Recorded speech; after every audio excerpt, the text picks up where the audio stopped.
বিশ্ববিদ্যালয়ে যাচ্ছে Angela. Silver স্প্রিংয়ে তাদের বাড়ি হলেও অধিকাংশ সময় ওয়াশিংটন ডিসির উত্তর সীমান্তে রক ক্রিক পার্ক এলাকার এই বাড়িতে তারা থাকে। পাহাড় বনাঞ্চলের প্রান্ত ঘেঁষে প্রকৃতির এক সবুজ সমুদ্রে একগুচ্ছ মনোরম বাংলো নিয়ে প্রাচীর ঘেরা তাদের বাড়ি। রক ক্রিক পার্কের পাশ দিয়ে চলে যাওয়া রক ক্রিক পার্ক পচম্যাক ফ্রিওয়ে ধরে ছুটে চলেছে তার গাড়ি। পার্কের মাঝামাঝি যেখানে অরণ্যটা প্রশস্ত এবং ঘন হয়ে উঠেছে, সেখানে গিয়ে ৩ নম্বর এক্সিট নিল আলায়া অ্যাঞ্জেলা আলেকজান্ডার।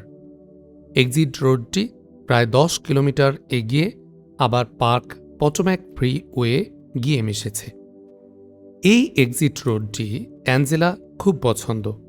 এ রাস্তায় গাড়ি চালাতে গিয়ে তার মনে হয় সবুজের এক আদিগন্ত সুড়ঙ্গ দিয়ে সাদা ফেনিল স্রোতে যেন ভেসে চলেছে সে।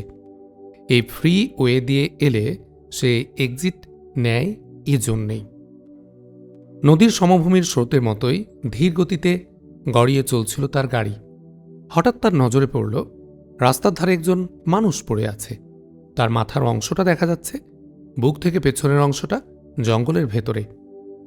জীবিত না মৃত দুটোই হতে পারে, দেখা উচিত একবার। গাড়িটা রাস্তার পাশে নিয়ে থামালো সে। লোকটি উপর হয়ে পড়ে আছে, তার দুটি হাত সামনে প্রসারিত, যেন সে পালাবার বা বাঁচার জন্যে প্রাণপণ চেষ্টার মধ্যেই ওইভাবে পড়ে গেছে। সে কি মৃত নাকি আহত?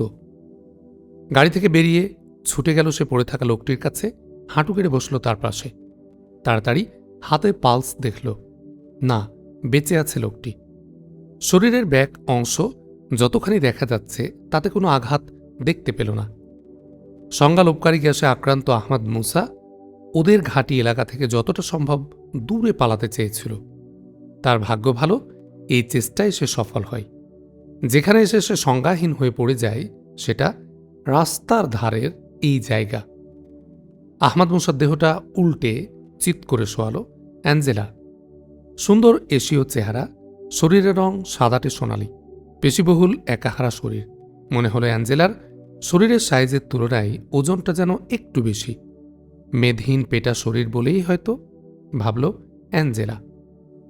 শরীরের সামনের অংশেও কোনো আঘাতের চিহ্ন পেল না সে। তাহলে জ্ঞান হারালো কিভাবে সে?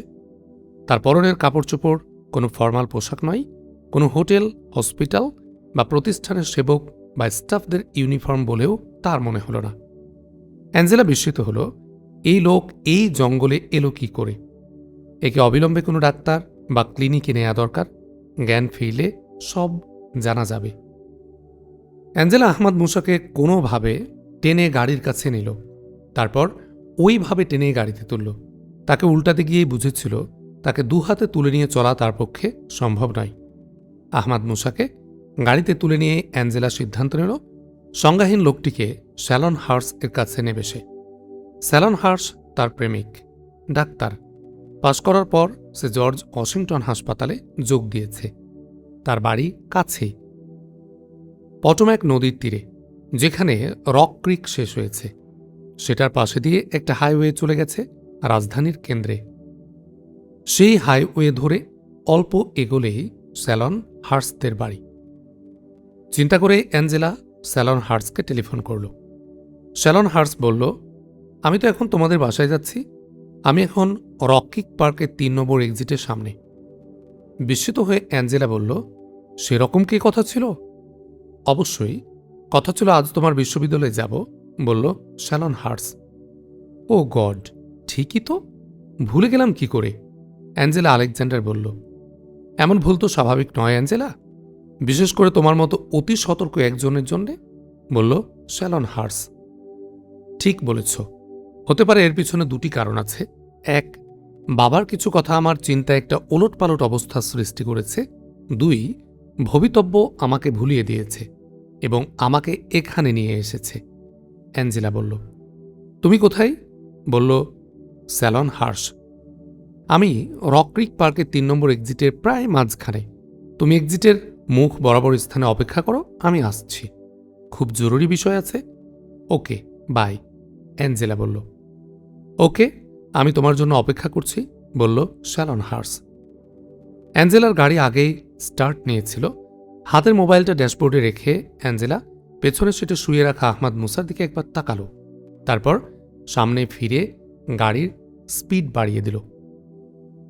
অল্প সময় চলার পর গাড়ির রিয়ার ভিউতে দেখতে পেল অ্যাঞ্জেলা যেখান থেকে লোকটিকে তুলে এনেছে সেখানে 4-5 জন লোক কি যেন দেখছে। তাদের কারো কারো মুখে গ্যাস মাস্ক, পিস্তলের মতো কিছু দেখতে পেল কারো কারো হাতে। বুঝতে পারল এই লোকটিকেই ওরা খুঁজছে। লোকটি কি তাহলে কোথাও থেকে পালিয়েছে? কিন্তু কোথাও থেকে পালিয়ে এসে এ জঙ্গলে আসবে কেন? দুপাশের বিশাল বিস্তৃত জঙ্গলের কোথাও তো কোনো বাড়িঘর নেই। বাড়িঘর তৈরিও তো নিষিদ্ধ। বিশেষ অনুমতিতে পর্যটন বিভাগের কয়েকটি ট্যুরিস্ট এনক্লোজার আছে দুপাশের জঙ্গলের বিভিন্ন স্থানে। এগুলো ট্যুরিস্টদের বিশ্রাম এবং রাত্রিবাসের জন্য ব্যবহৃত হয়। এই ট্যুরিস্ট এনক্লোজারগুলো আবার পর্যটন বিভাগ থেকে বিভিন্ন বেসরকারি প্রতিষ্ঠানকে শর্ত দিয়ে লিজ দেয়া হয়েছে। কিন্তু এখানে ওই গ্যাস মাস্কধারীরা এলো থেকে তারা কেন খুঁজছে এ লোকটিকে? ওদের হাতে কি এ লোকটি বন্দী ছিল? কোনো ক্রিমিনাল নেটের সদস্য হবে নাকি? এ লোকটিকে তো দেখে তেমন মনে হয় না। অ্যাঞ্জেলা আবার তাকালো পেছনের আহমাদ মুসার দিকে। না, পবিত্র চেহারা যাকে বলে, লোকটির চেহারা সেরকম। ক্রিমিনালদের হিংসা এবং হিংস্রতা, তাদের রক্তে এক ধরনের কালো পার্টিকেল পরমাণুর পরমাণু সৃষ্টি করে, যা প্রকাশ করে তাদের মুখে চোখে। এই প্রকাশ পবিত্রতার বিপরীত হয়ে থাকে। লোকটির চোখে মুখে সেই কালিমার কোনো দৃশ্য নেই। দ্রুত এগিয়ে চলছে অ্যাঞ্জেলার গাড়ি। প্রায় 20 কিলোমিটার ঘুরে অ্যাঞ্জেলা হাইওয়ের ব্যাক ট্র্যাকে ফিরে এলো। চলে তার গাড়ি রক ক্রিক পার্কের 3 নম্বর এক্সিটের বরাবর রাস্তায়। অ্যাঞ্জেলা দেখতে পেল একটু সামনে রাস্তার পাশে একটা ইমার্জেন্সি পার্কিংয়ে দাঁড়িয়ে আছে শ্যালন হার্সের গাড়ি। অ্যাঞ্জেলা আগেই লেন চেঞ্জ করে শেষ লেনটায় নিয়ে এসেছিল গাড়ি। অ্যাঞ্জেলা তার গাড়ির শ্যালন হার্সের গাড়ির পাশে দাঁড় করালো। সঙ্গে সঙ্গে বেরিয়ে এলো সে গাড়ি থেকে। হার্স তার গাড়ি থেকে আগেই বেরিয়ে এসেছে। সে এগিয়ে এলো অ্যাঞ্জেলার গাড়ির দিকে।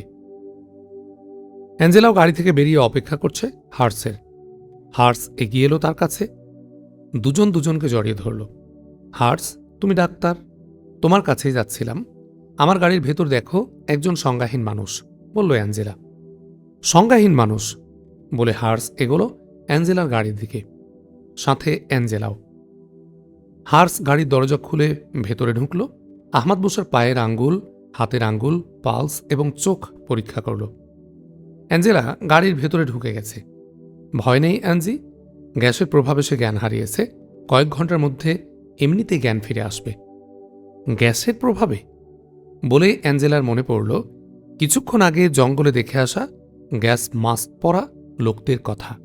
তাহলে ওরাই এ লোককে গ্যাস প্রয়োগ করেছিল সংজ্ঞাহীন করার জন্যে? হ্যাঁ, গ্যাসের প্রভাবে।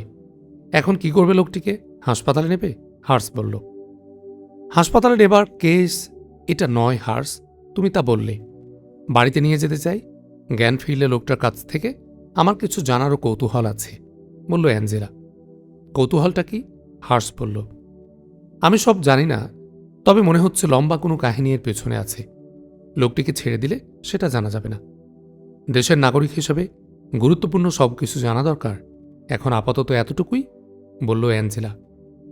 হার্স একটু হাসল এবং মনে মনে বলল, তুমি ফ্রি আমেরিকা সংগঠনের একজন একনিষ্ঠ কর্মী।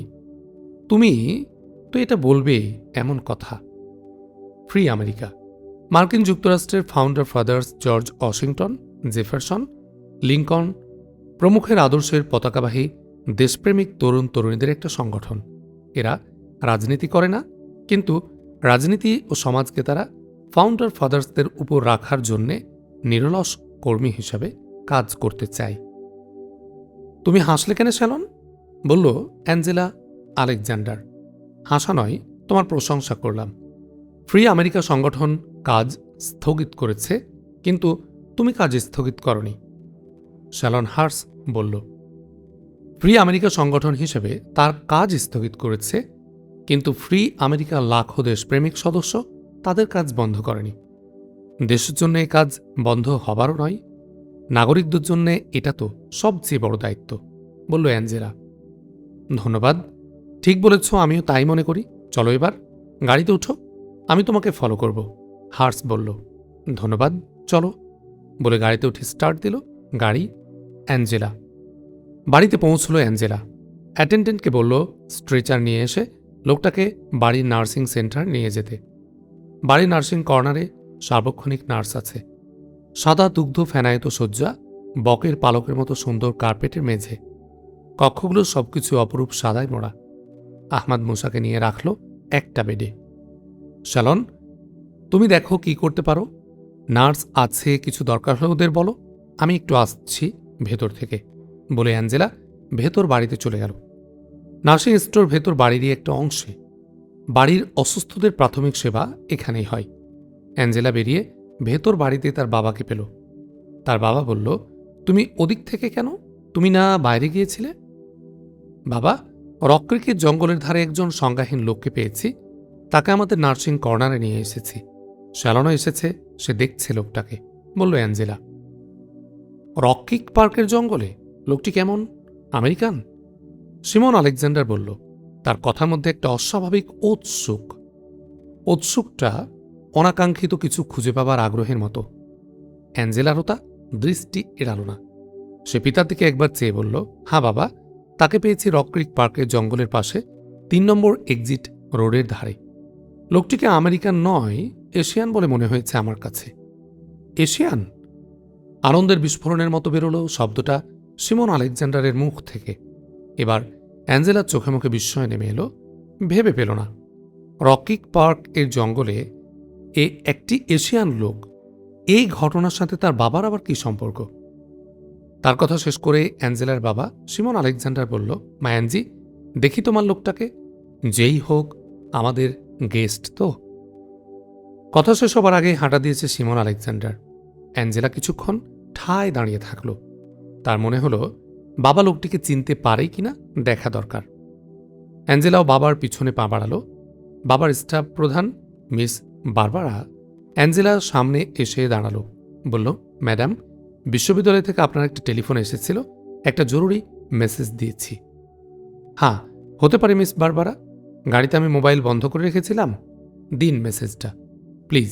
1 মিনিট, ফাইলে আছে, আমি নিয়ে আসছি, বলে মিস বারবারা ছুটল তার অফিসের দিকে। মেসেজটি নিয়ে এসে দিল অ্যাঞ্জেলার হাতে। মেসেজটির উপর দ্রুত একবার চোখ বুলিয়ে তা পকেটে পড়ল অ্যাঞ্জেলা।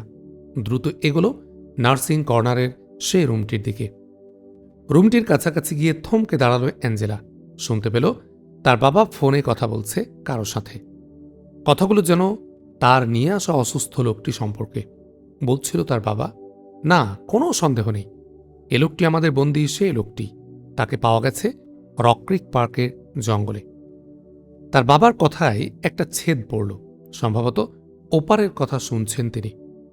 1 পা 2 পা করে এগোলো অ্যাঞ্জেলা আরও কাছে। দেখল তার বাবা কক্ষটির বাইরে করিডোরের এদিকের প্রান্তে এসে কথা বলছে। তার বাবা আবার বলে উঠল, শোনো কোহেন, তুমি স্বয়ং লোকজনকে নিয়ে চলে এসো, তোমরা পুলিশের ইউনিফর্মে আসবে। আমি গেটে বলে যাচ্ছি, সিকিউরিটির লোকেরা তোমার সহযোগিতা করবে। থামল অ্যাঞ্জেলার বাবা সিমন আলেকজান্ডার। ওপারের কথা শুনল। বলল আবার, আমি থাকছি না, আমার মেয়ে ওকে এনেছে, থাকলে একটু সমস্যায় পড়তে হবে। থামল অ্যাঞ্জেলার বাবা সিমন আলেকজান্ডার। ওপারের কথা শুনে বিরক্তির সাথে শক্ত কণ্ঠে বলল, যে বাধায় আসুক তাকে তোমাদের নিয়ে যেতেই হবে। সব বাধা, অন্য সব বিপদের চেয়ে সে যে গুরুত্বপূর্ণ তা তোমাকে বলে দিতে হবে কি? তুমি না তার সম্পর্কে আমার চেয়ে বেশি জানো। ওকে, তোমরা এসো। কথা শেষ করে অ্যাঞ্জেলার বাবা সিমন আলেকজান্ডার দ্রুত বাড়ির ভেতরের দিকে পা বাড়াল। অ্যাঞ্জেলাও দ্রুত দেয়ালের আড়াল থেকে একটা ঘরের মধ্যে ঢুকে গেল। তার বাবা চলে যেতে আতঙ্কিত অ্যাঞ্জেলা উদ্ধার করে আনা লোকটির কক্ষে চলে গেল। সেখানে ডাক্তার শ্যালন হার্স বসেছিল। কতক্ষণ লাগবে ওর জ্ঞান ফিরতে শ্যালন? দ্রুত কণ্ঠে বলল অ্যাঞ্জেলা। শ্যালন হার্স তাকালো অ্যাঞ্জেলার দিকে, বলল, কিছু হয়েছে কি? তোমাকে উদ্বিগ্ন লাগছে। বলছি, বলো ওর জ্ঞান কতক্ষণে ফিরবে, বলল অ্যাঞ্জেলা। আর বোধহয় বেশি সময় লাগবে না, ওর জ্ঞান ফিরে আসছে ধীরে ধীরে, বলল হার্স। শ্যালন, এক্ষুনি ওকে বাইরে নিতে হবে, তুমি ওকে তৈরি করো, আমি আসছি, বলেই অ্যাঞ্জেলা উঠে দাঁড়াল। প্রশ্নবিদ্ধ দৃষ্টিতে হার্স তাকালো অ্যাঞ্জেলার দিকে, কিন্তু অ্যাঞ্জেলার চোখে মুখের অবস্থা দেখে কিছুই বলল না, শুধু বলল, অ্যাঞ্জেলা, ওকে আমি রেডি করছি। অ্যাঞ্জেলা কক্ষ থেকে বেরিয়ে গিয়ে দাঁড়ালো নার্সিং কর্নারের ব্যালকনিতে। এখন থেকে তার বাবার গাড়ি বারান্দা দেখা যায়। 5 মিনিটও গেল না, অ্যাঞ্জেলা দেখল তার বাবা এসে গাড়িতে উঠল। গাড়ি তাকে নিয়ে দ্রুত বেরিয়ে গেল বাড়ি থেকে। অ্যাঞ্জেলা দ্রুত নার্সিং কক্ষে ফিরে আসে, দেখল সংজ্ঞাহীন লোকটিকে হুইল চেয়ারে বসানো হয়েছে। চলো শ্যালন, এক্ষুনি বেরোতে হবে বাড়ি থেকে, বলল অ্যাঞ্জেলা। কোথায় নেবে তাকে? শ্যালন হার্স বলল। ঠিক করিনি শ্যালন, তোমার হাসপাতাল কি নিরাপদ নয়? হুইল চেয়ার ঠেলে নিতে নিতে শ্যালন বলল, কেন অ্যাঞ্জি, নিরাপদ নয় কেন আমাদের ওখানে হাসপাতাল? কারণ বাবার এই লোকের খোঁজে প্রথমেই তোমার হাসপাতালে যাবে, বলল অ্যাঞ্জেলা আলেকজান্ডার। বিস্ময় ভরা চোখ নিয়ে তাকালো শ্যালন হার্স তার পাশের অ্যাঞ্জেলা আলেকজান্ডারের দিকে। বুঝেছি শ্যালন, তোমার মনে অনেক প্রশ্ন, বলবো সব, এখন বলার সময় নয়, বলল অ্যাঞ্জেলা। মিস বারবারা এদিকে আসছিল, সম্ভবত তার বাবাকে বিদায় দিয়ে এদিকে আসছে। তাকে দেখে অ্যাঞ্জেলা বলল, লোকটিকে তাড়াতাড়ি হাসপাতালে শিফট করা দরকার। শ্যালনের এই মত, তাকে হাসপাতালে নিচ্ছি। মিস বারবারার চোখে মুখে উদ্বেগের ভাব ফুটে উঠল। বলল, কিন্তু স্যার তো বলে গেলেন।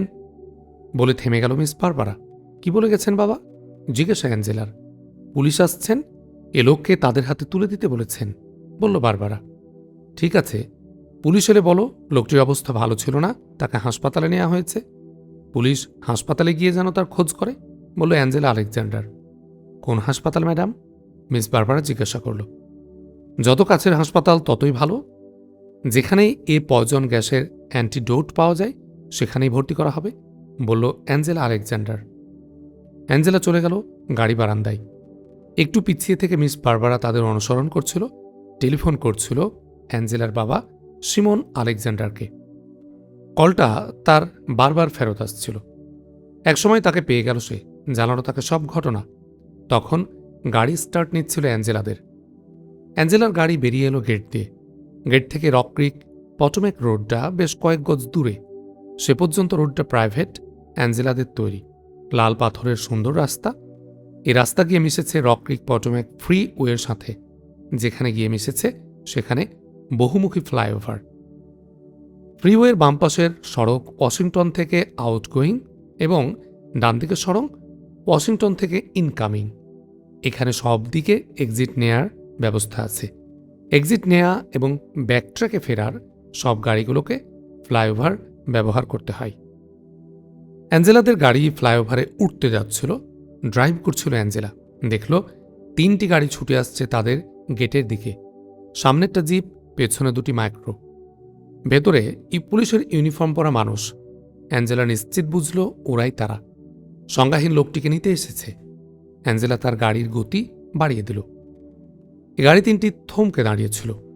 সামনের জিপ থেকে একটা কুকুর তেড়ে দেয়া হলো। কুকুরটা সামনের দিকে ছুটে এসে থমকে দাঁড়ালো এবং চারদিকে বাতাস শোঁকার চেষ্টা করল। পরক্ষণে ছুটল ফ্লাইওভারের দিকে, যে ফ্লাইওভার হয়ে অ্যাঞ্জেলাদের গাড়ি এগোচ্ছিল। সামনের জিপ গাড়ি থেকে একটি ভারী গলা চিৎকার করে উঠল, ফ্লাইওভারে ওই যে গাড়ি যাচ্ছে, ওটা আটকাও। পেছনে তাকিয়ে কথাটা শুনল অ্যাঞ্জেলা, শ্যালন হার্স দুজনেই। পুলিশ এসেছে অ্যাঞ্জেলা, ওরা আমাদের গাড়ি থামাতে চাচ্ছে, থামানো উচিত, শ্যালন হার্স বলল। না শ্যালন, ওরা কোনো পুলিশ নয়, পুলিশের ছদ্মবেশে ক্রিমিনাল। এ লোককে ওরা হাইজ্যাক করতে এসেছে, বলল অ্যাঞ্জেলা। বলো কি, জানলে কি করে তুমি? হার্স বলল। সব বলবো, এখন কিভাবে ওদের হাত থেকে বাঁচা যায় সেটা বলো। আমরা ওয়াশিংটনের দিকে যেতে পারছি না। দেখো, ওদের একটা মাইক্রো রাস্তার আইল্যান্ড অতিক্রম করে আমাদের যাবার পথ বন্ধ করতে প্রস্তুত হয়েছে, বলল অ্যাঞ্জেলা। আমি মনে করি বামের এক্সিটটাই নাও। রক ক্রিকের শেষ পর্যন্ত নেমে আসা নদীর তীর ঘেঁষে ওই রাস্তাটা ওয়াশিংটন মেরিল্যান্ড ফ্রিওয়েতে উঠেছে, ওটাই আমাদের টার্গেট হবে, বলল হার্স। গাড়ি ঘুরিয়ে নিতে নিতে অ্যাঞ্জেলা বলল, ঠিক বলেছ শ্যালন। শেষ মুহূর্তে খুব ঝুঁকি নিয়ে গাড়ি ঘুরিয়ে নিতে হয়েছে অ্যাঞ্জেলাকে। গাড়ি প্রচণ্ড একটা ধাক্কা খেয়েছে। শুয়ে রাখা আহমাদ মুসার সংজ্ঞাহীন দেহটা গাড়ির সিট থেকে পড়ে গেল গাড়ির মেঝেতে। পাশে বসেছিল হার্স। সে তাড়াতাড়ি তাকে তুলল গাড়ির সিটে। আহমাদ মুসা সংজ্ঞা ফিরে পেল এ সময়। আহমাদ মুসা মুহূর্তের জন্য চোখ খুলে, কিন্তু তাড়াতাড়ি সে চোখ বন্ধ করে। সংজ্ঞাহীনের মতোই শুয়ে পড়ল। পড়ে যাওয়ার ধাক্কাতেই সম্ভবত সংজ্ঞা ফিরে পেয়েছে সে তার সংজ্ঞা ফিরে পাবার ব্যাপারটা গোপন করতে চায় এই কারণে যে বন্ধু না শত্রু, কার হাতে সে পড়েছে সেটা জেনে নিতে চাই। বামের এক্সিটে প্রবেশ করেছে গাড়ি। কিছুটা চলার পর অ্যাঞ্জেলা ভীত কণ্ঠে বলল, শ্যালন, ওদের 2 গাড়ি আমাদের পিছু নিয়েছে। শোনার পর শ্যালন হার্স উকি দিয়ে দেখার চেষ্টা করল, সেও দেখতে পেল। বলল, কিন্তু 3য় গাড়িটা কোথায়? সম্ভবত এক্সিট ওয়ের সামনে থেকে আসবে, সে আমাদের আটকাবার জন্যে, একটু চিন্তা করে বলল অ্যাঞ্জেলা। সর্বনাশ, তাহলে কোনো উপায়? হার্স বলল, চোখে মুখে তার ভয়ের ছাপ। অ্যাঞ্জেলারও চোখে মুখে উদ্বেগ। বলল, কোনো একটা উপায় বের করতেই হবে। এই এক্সিটের মাঝ বরাবর নদীতে কয়েকটি জেটি আছে পর্যটন বিভাগের, আর পাশে দোকানপাট, রেস্তোরাঁ, বাড়িঘরও আছে। ওখানে গিয়ে কিছু করতে হবে। বোটও আমরা নিতে পারি। কিন্তু অ্যাঞ্জেলা, আমি বুঝতে পারছি না ওরা এই লোকটাকে পাবার জন্য এমন বেপরোয়া কেন? তোমার গাড়িকে ফলো করার সাহস ওরা পায় কি করে? আমার দেখা ভুল না হয়ে থাকলে আমি বলছি, তোমার বাবা এই লোকটিকে চিনতে পারেন। তোমার বাবা তাকে চেনা এবং ওরা এভাবে তাকে ধরতে আসার মধ্যে কি কোনো সম্পর্ক আছে? ওরা পুলিশের বেশে এসে তোমাদের একজনকে নিয়ে যেতে সাহস পেল কি করে? এটাও কি তোমার বাবার ইচ্ছা? তাছাড়া তোমার গাড়ি ওরা চিনল কি করে? গাড়ি চিনেই তো ওরা কুকুর ব্যবহার করেছিল। এ লোকটাকে নিয়ে যেতে তুমি বাধা দিতে পারো, এটা তোমার বাবার জানার কথা। তাছাড়া লোকটাকে তুমি নিয়ে যাচ্ছ বাইরে কোথাও, এটা তোমার বাড়ির দায়িত্বশীলদের মধ্যে জানে একমাত্র মিস বারবারা, তোমাদের বাড়ির চিফ অফ স্টাফ। সেই এদেরকে বা তোমার বাবাকে জানিয়ে দিয়েছে কি না? বলল শ্যালন হার্স। ধন্যবাদ শ্যালন, তুমি যা ধারণা করেছ সব ঠিক। বাবা ওকে দেখে বাইরে বেরিয়েই ওদের কাছে টেলিফোন করেছিল। টেলিফোনে সব কথা আমি আড়ালে দাঁড়িয়ে শুনেছি। মিস বারবারাই যে শেষ খবরটা বাবাকে বা এদেরকে জানিয়েছেন সেটিও আমি সন্দেহ করছি, বলল অ্যাঞ্জেলা আলেকজান্ডার। কিন্তু অ্যাঞ্জেলা, এই লোকটি কে? ওরাই বা কে? কেন এসব ঘটছে? আমি তো কিছুই বুঝতে পারছি না। আমিও সবকিছু জানি না শ্যালন, তবে বড় কোনো ষড়যন্ত্র রয়েছে বলে আমি মনে করছি, বলল অ্যাঞ্জেলা। এই লোকটাকে না চিনলে তাকে ওদের হাত থেকে বাঁচাবার জন্য তুমি এত বড় ঝুঁকি নিচ্ছ কেন? হার্স বলল, বাবার টেলিফোনের কথাবার্তায় আমি শুনেছি এ লোকটি সব বাধা, সব বিপদের চেয়ে অনেক বেশি গুরুত্বপূর্ণ। এজন্যই ওদের এই সাংঘাতিক বড় শিকারকে আমি বাঁচাতে চাই। এদের নিশ্চয় ওরা খুব অসুবিধায় পড়বে, এটা আমিও চাই, বলল অ্যাঞ্জেলা। কথা শেষ করে রিয়ার ভিউ দিয়ে তাকিয়ে দেখল অ্যাঞ্জেলা। বলল, ওরা আমাদের কাছাকাছি আসতে চাচ্ছে। বলেই অ্যাঞ্জেলা তার গাড়ির গতি বাড়িয়ে দিল। অল্পক্ষণের মধ্যেই গাড়ির সাথে একটা দূরত্ব সৃষ্টি হয়ে গেল। সিটে শোয়া সংজ্ঞাহীন আহমাদ মুসা এবার চোখ খুলল এবং উঠে বসল। হার্স আহমাদ মুসার দিকে তাকিয়ে বলে উঠল, আপনার সংজ্ঞা ফিরে পেয়েছে? Thanks god. অ্যাঞ্জেলা আলেকজান্ডারও পেছন ফিরে তাকালো, বলল, থ্যাঙ্কস গড। আপনার এখন কেমন লাগছে? ভালো। আমি দুঃখিত, ছোট্ট একটু প্রতারণা করেছি আপনাদের সাথে। কিসের বড় একটা ধাক্কায় কয়েক মিনিট আগে আমার জ্ঞান ফিরে আসে। সে সময় থেকে আমি আপনাদের সব কথা শুনেছি, বলল আহমাদ মুসা। ওয়েলকাম, কিন্তু এটা করলেন কেন? বলল অ্যাঞ্জেলা আলেকজান্ডার। আমি কাদের হাতে, তারা শত্রু না মিত্র সেটা জানার সুযোগ নেয়ার জন্যে, বলল আহমাদ মুসা। আমরা শত্রু হলে কি করতেন? বলল অ্যাঞ্জেলা। মুক্ত হবার চেষ্টা করতাম, আহমাদ মুসা বলল। কিভাবে? আমাদের দুজনের কাছেই তো রিভলভার আছে। হাসল আহমাদ মুসা। বলল, আকস্মিকভাবে উঠে মিস্টার শ্যালন হার্টস কাবু করে আপনাকে নিষ্ক্রিয় করতাম, আপনারা রিভলভার বের করার সময় পেতেন না। কিছু বলতে গিয়েও অ্যাঞ্জেলা আলেকজান্ডার বলতে পারল না। সে উৎকর্ণ হয়ে রইল এবং একটা হেলিকপ্টারের শব্দ তার কানে এলো। বলল, মনে হচ্ছে একটা হেলিকপ্টার আসছে। আহমাদ মুসাও উৎকর্ণ হয়েছিল। বলল, হ্যাঁ, একটা 4 সিটার এই এক্সিট রোড বরাবর উড়ে আমাদের দিকে আসছে। অ্যাঞ্জেলা এবং শ্যালন দুজনেরই চোখমুখ বিস্ময় ফুটে উঠেছে। 4 সিটার কি করে বুঝলেন? বলল অ্যাঞ্জেলা। শব্দ শুনে বুঝেছি, আহমাদ মুসা বলল। আমরাই ওদের টার্গেট কি করে বুঝলেন? অ্যাঞ্জেলা বলল। এ শত্রুদের আমি চিনি। ওরা জানে আমি যদি পালাতে পারি ওদের অনেক বছরের পরিকল্পনা ধ্বংসের মুখে পড়বে, তাই যে কোনো মূল্যে ওরা আমাকে আটকাবে। ওদের হেলিকপ্টার এসেছে উপর থেকে আমাদের উপর নজরদারি করার জন্য, আহমাদ মুসা বলল। আপনাকে যে কোনো মূল্যে আটকাবে বলছেন, কিন্তু আপনার মধ্যে তো কোনো উদ্বেগ দেখছি না, হার্স বলল। উদ্বেগ ও ভয় এলে তো আমি দুর্বল হয়ে পড়ব। নিজেকে তাহলে বাঁচাবো কি করে? আহমাদ মুসা বলল। আপনার কিন্তু পরিচয় জানা হয়নি। আপনি? প্রশ্ন অ্যাঞ্জেলার। তার চোখে মুখে বিস্ময়। চরম বিপদ থেকে বেঁচে ওঠা এবং পুনরায় চরম বিপদের মুখোমুখি হয়ে পড়া কারো নার্ভ এমন হতে পারে তা অকল্পনীয় তার কাছে। আহমাদ মুসা কিছু বলতে যাচ্ছিল, ঠিক এ সময় কিছু দূর সামনে রাস্তার উপর আগুন জ্বলে উঠল।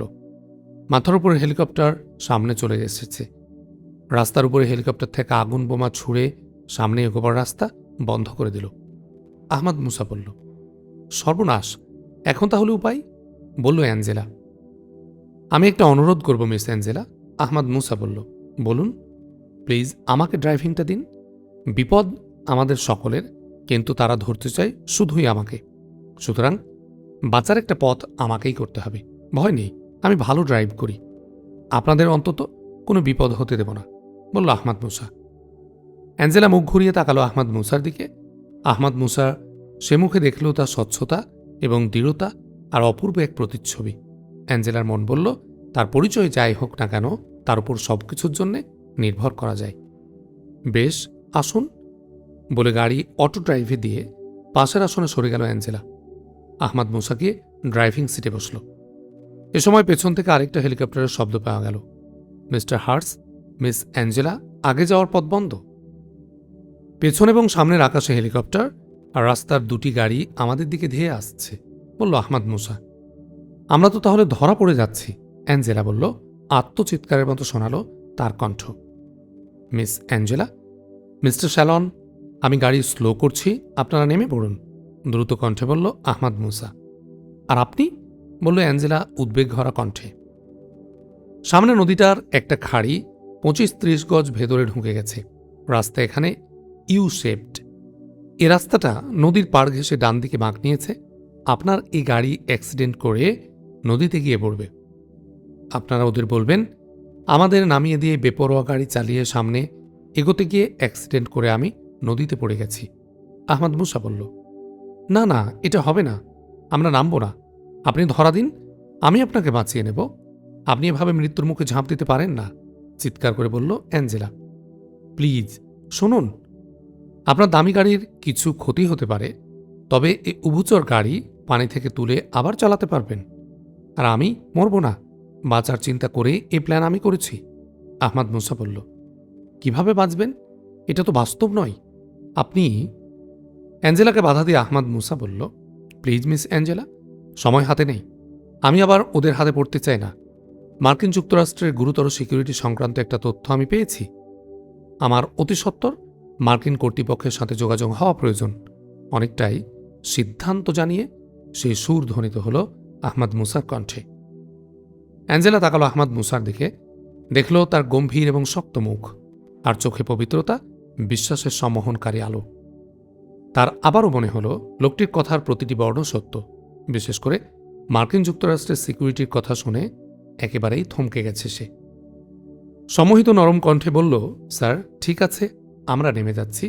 শুধু একটা কথা, নদীতে পড়লেই কিন্তু আপনি নিরাপদ নন। গোটা নদী ওরা চষে ফেলবে হেলিকপ্টার, বোট এবং ডুবুরি লাগিয়ে।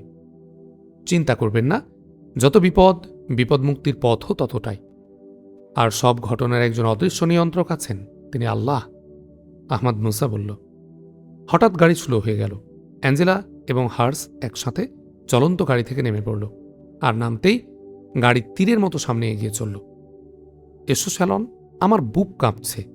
আমাদের তো কিছুই করার নেই, অন্তত চলো দেখে গিয়ে কি ঘটছে, বলল অ্যাঞ্জেলা। ছুটতে লাগলো অ্যাঞ্জেলা গাড়ির পিছু পিছু, তার পেছনে শ্যালন, হার্স। তারা যখন নদীর ধারে রাস্তার বাঁকটায় পৌঁছল, দেখতে পেল শান্ত নদীর বুক, নদীতে ভাসছে গাড়ি।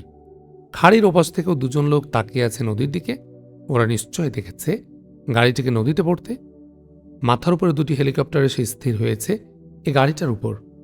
পেছনের দুটি গাড়িও এসে দাঁড়ালো তাদের পেছনে।